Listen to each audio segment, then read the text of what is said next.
Nous allons maintenant toucher sur le sujet qui parle de la région de Grand Lac. Et non seulement la région de Grand Lac, mais l'Est de la République démocratique du Congo. Il y a un sérieux problème en République démocratique du Congo qui n'a jamais été résolu jusqu'à ce jour. Je parle de la République démocratique du Congo. Et c'est de cette partie de la région dont nous parlons.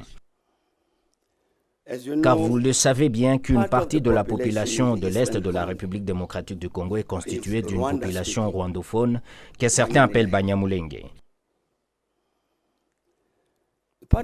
Et la grande partie de ce problème est depuis Mobutu. Ils ont refusé de reconnaître la nationalité de Banyamulenge, qu'ils étaient congolais, parce qu'ils parlaient rwandais. Mais ce sont deux Congolais. C'est une responsabilité du gouvernement de Kinshasa de s'occuper de cette partie de la population, de cette communauté et de n'importe quelle communauté. Mais vous vous souvenez ce qui s'est passé pendant l'époque de Mobutu? Mobutu a pris la position selon laquelle ce sont les étrangers.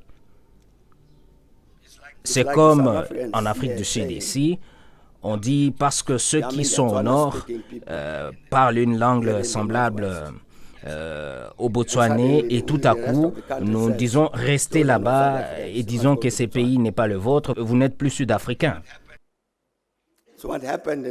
C'est ce qui se passe dans ce pays au Congo. C'est le cas au Congo.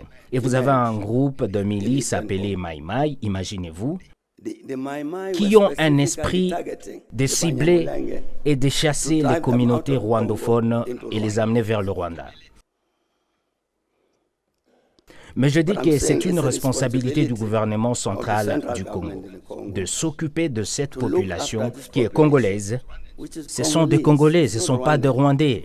Et ce n'est pas une population rwandaise parce qu'ils sont rwandophones. C'est le premier problème.